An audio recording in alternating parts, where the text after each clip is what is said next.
The handheld market has just exploded in the last couple of years.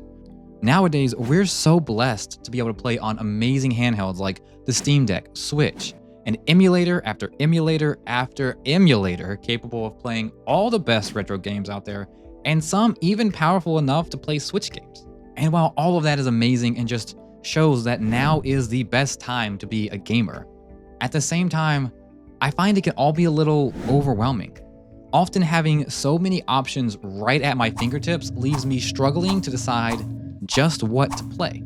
Combine that with compatibility issues, ROM crashes, aspect ratio, and pixel density differences, and it's enough to make you long for a time when the only thing standing between you and the game you wanted to play was a simple Switch.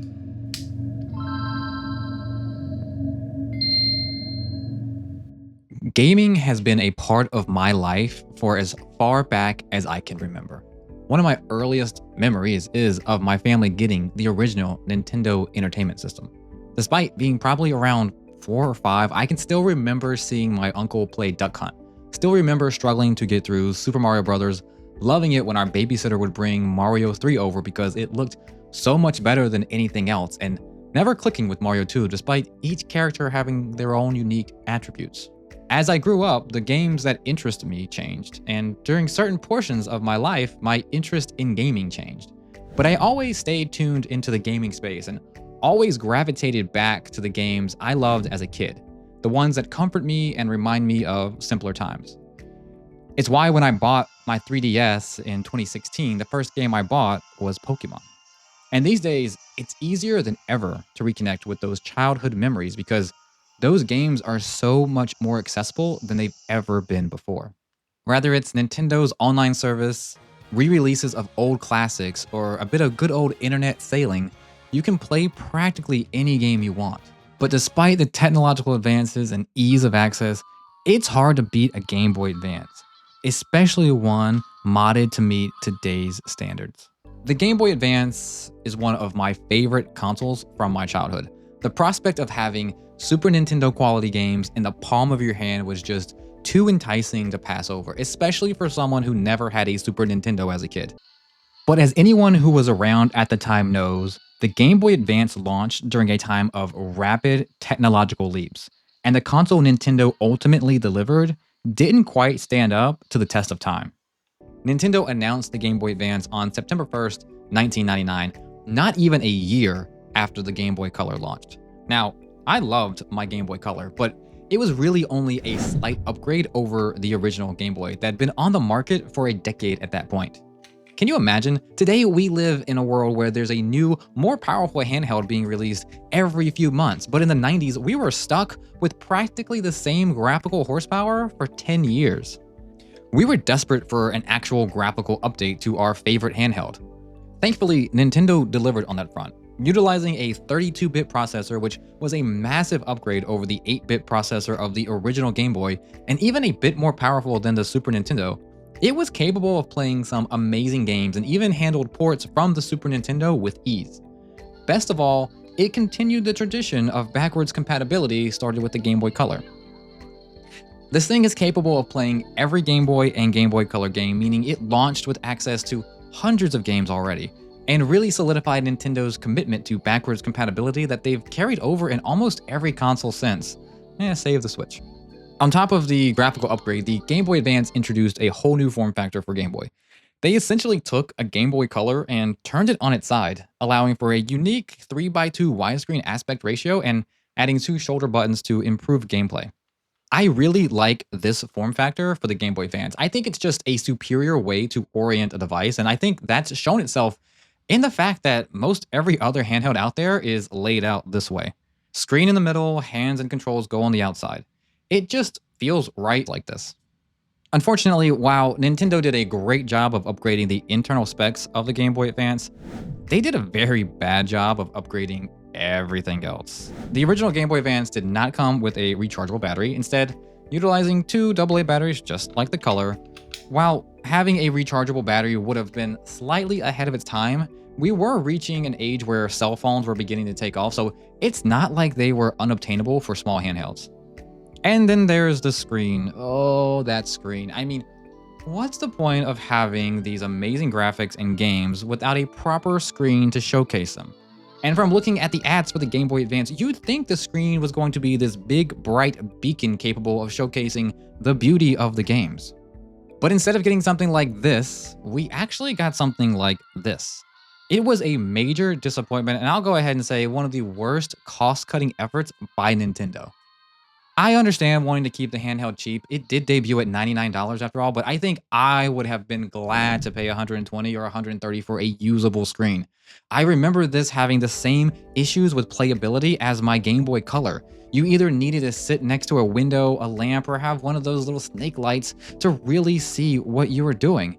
And because of the type of screen, there was a pretty bad glare when you did have a light.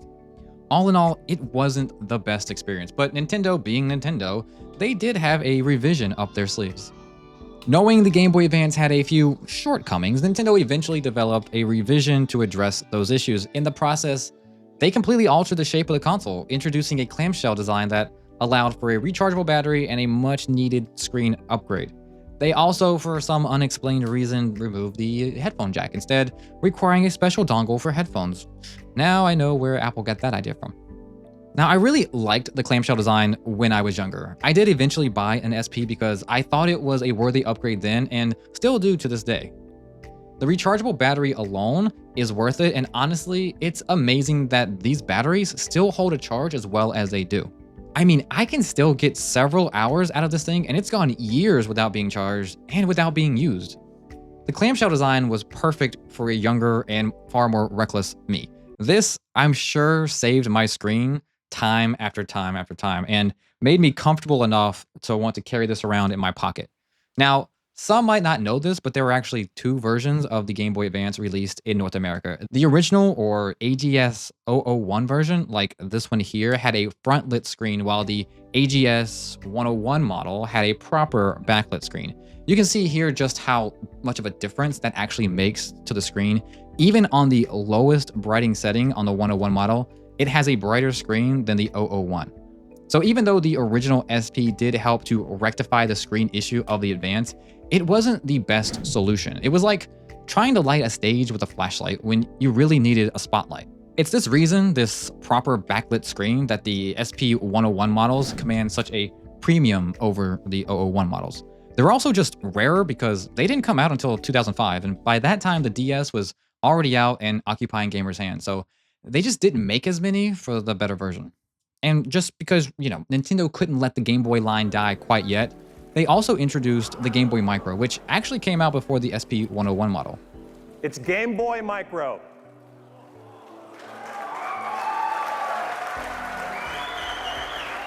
I know there's this huge Game Boy Micro community out there, but the whole device is a little strange to me. It lacks backwards compatibility, so it only plays Game Boy Advance games, which is fine, I suppose, for a 2005 handheld. I just don't see why you would buy this over a DS at the time, seeing as the DS could play Game Boy Advance games as well. I will admit, it's a little cute, but I've only ever held one once, I think, and at the current prices online, I just don't see a reason to buy one of those over other Game Boy Advances. The screen's much smaller, going from 2.9 inches on the original Game Boy Advance and SP to only 2 inches on the Micro. To me, it's just not like the original or SP are all that bulky to the point where the Micro makes any sense. While it had a nice bright screen, I'd still prefer to be able to see what I'm playing without having to hold it up to my nose. Sadly, like many people out there, I did have a Game Boy Advance and even a Game Boy Advance SP, but at some point I traded them to GameStop for something I'm sure isn't worth what they would be today. In my continuing attempt to rebuild my traded away childhood collection, a few years back I actually bought this SP101 model, and I just love playing on it, but I always enjoyed the form factor of the original Game Boy Advance. The SP is just a bit too small in my hands these days, and when playing Game Boy or Game Boy Color games, the cartridge sticks out the bottom, making it even more uncomfortable for long playing sessions. Luckily, we live in a great time to be a gamer. Not only are there tons of devices out there on the market, there are tons of mods on the market as well. And so, where Nintendo failed, modders succeeded. In my quest to find the ultimate Game Boy Advance, I managed to take this decrepit, corroded, and borderline destroyed Game Boy Advance and turn it into the ultimate Game Boy Advance. I gave it a brand new shell, a much needed rechargeable battery, and a completely new screen, one that's backlit and beautifully showcases the games it can play. On top of that, I went ahead and added this micro HDMI port so I could play on a TV or capture footage through a capture card. This is the ultimate Game Boy Advance, and if you're at all interested in seeing a video of me building this, I'll leave a link down below in the description. What makes this so amazing is it completely fixes all the issues I have with the original Game Boy Advance while maintaining that amazing form factor that just works better for my adult hands. There are just so many mods out there for the Game Boy Advance, both the original and SP, so I encourage you to check them out if you're at all interested in these devices. You can get any sort of shell replacement you like, and there are tons of options for screens ranging from simple drop-in replacements and fully laminated displays that eliminate any gap between the screen and the lens. This lens here came from Handheld Legends and comes with a resolution of 720 by 480, meaning it has 3 times the resolution of the original screen.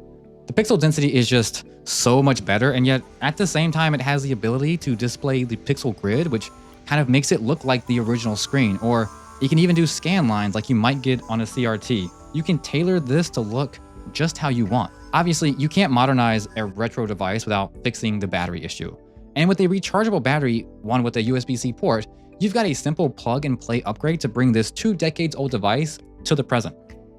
Besides all that, you can replace the buttons, opting for clicky or soft to fit your preference. It really is simple to upgrade this into something you're going to want to carry around because even in 2025, the Game Boy Advance is a fantastic handheld. I don't think it's hyperbole to say that the Game Boy Advance might be the last pure gaming handheld. It was designed to do one thing, and it does that one thing extremely well. There's no calendar on here, no clock, there's no online store, no Wi-Fi or internet capabilities. There's nothing to distract you from the game you're playing. Its simplicity is what makes it amazing. With the Game Boy Advance, I play what's in the system. Yes, deciding what to put in there can be a struggle, but once it's settled, it's just so easy to continue playing that one and only game. It's the best way I found to help me actually finish games, and it reminds me of a simpler time when I was younger and I could get lost in a game for hours and hours and hours. From this point on, our handhelds grew more and more bloated. In some ways, that was a good thing. I'm never going to be mad about having access to downloadable games or being able to mod something like the 3DS to play games Nintendo didn't want it to, but it rightly could, or having access to all my Pokemon games on one device. That's fantastic, and while playing Pokemon Yellow or Ruby on the 3DS is fine, nothing beats playing it on a Game Boy Advance. Having that one game in the palm of your hands that you sink into the couch with, free from distractions, free from the rest of it all. It's just you and the world you're exploring. So many great franchises are represented on the Game Boy Advance. I love Zelda, and the Oracle games were some of my favorite growing up. The fact that these 2 games represent fully fleshed out Zelda experiences, and then when playing linked together, they tie up the whole story in a nice little bow with a Ganon fight as your present was just amazing for the time. Minish Cap, Link to the Past, even the OG NES games are playable on this thing, and that's amazing as well. Metroid is represented pretty well with Zero Mission and Fusion along with Metroid 2. Mario's obviously going to have some great games, ranging from the original Game Boy entries to Super Mario Deluxe for Game Boy Color, and then the Mario Advance games that bring Super Mario 2 and 3 and Mario World 1 and 2 to your hands. F-Zero Maximum Velocity is a fun entry and was a day one purchase for me way back in 2001. I love that game so much, and just talking about it made me want to go buy a copy off eBay. So I did. And then there's Pokemon. I feel like you can't really talk about Nintendo handhelds without talking about Pokemon. It's such a massive part of Nintendo's portfolio. True, not everyone who loves Nintendo handheld loves Pokemon, but everyone who loves Pokemon at least has a Nintendo handheld. The Game Boy Advance gave us one of the greatest generations that I admittedly have yet to fully play. I bought Ruby when it released and put a nice little 7 hours into it before putting it down and moving on. I was at the tail end of my junior year in high school, and my interest in Pokemon was starting to wane. In the end, Gen 3 was just a bit too different for what I was looking for, and I never really gave it the chance it deserved. Unfortunately, by the time Fire Red and Leaf Green came out, I was in college and focused on other things, so I never even gave them a chance. I think I would have liked the Gen 1 remake, seeing as I was really looking for that familiar game with updated graphics and improved mechanics. I regret never getting them back in the day because I really think it might have kept me connected to Pokemon during those years where I abandoned it, and it could have shown me just what Pokemon could be and could become. It might have even spurred me to pull out the old copy of Ruby and give it another shot. Seeing as the Gen 3 remakes are some of my favorite games, I have to think I'd like them if given a proper shot. While I can't say that the Game Boy Advance is the ultimate Pokemon device that still resides with a modded 3DS, I can say there's nothing quite as comforting as playing games on the hardware they were designed for. The aspect ratio is perfect and compatibility is not an issue at all. The best thing about it is you put in the game, you turn it on, and you're playing what you love. Nothing beats sinking down into a chair or pulling this out on a long trip and diving full-fledged into an amazing adventure on a device that's free from the distractions we face every day. It takes me back to a time when life was simple and our devices were even simpler, and you can't really beat that. Well, that'll do it for this video, but I want to thank you all so much for watching and subscribing to the channel and just giving me a little bit of your time. I've been blown away by the growth of this channel. We're almost at 2,000 subscribers, which is just wild to me. I hope to keep making content that resonates with all of you and just pushes me to make better videos and do some newer stuff. I really love hearing from you, so as always, let me know down below what you think of the video and more importantly, what you think of the Game Boy Advance. Thanks for watching. We'll catch you in the next one.